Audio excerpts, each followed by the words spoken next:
അള്ളാഹു ചിലരെ ഏറ്റെടുക്കും, ചിലരെ അങ്ങോട്ട് വിട്ടുകളയും. ഖാഫിളത്തുർ റാഫിഅ, ചിലരെ താഴ്ത്തും ചിലരെ ഉയർത്തും.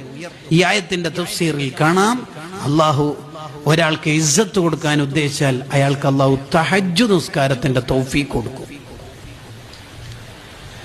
തുഇസ്സു മൻ തശാഉ ബിത്തഹജ്ജുദ് എന്ന് അസ്സിറാജുൽ മുനീറിൽ സ്വാഹിബുൽ മുഗ്നി ഖതീബു ഷിർബീനി തങ്ങൾ പറയുന്നുണ്ട്. തഹജ്ജുദിന് തൗഫീഖ് കൊടുക്കും അത്രേ. അത് അള്ളാഹു അയാളെ ഏറ്റെടുത്തതിന്റെ അടയാളം. തഹജ്ജുദ് നിസ്കരിക്കണം.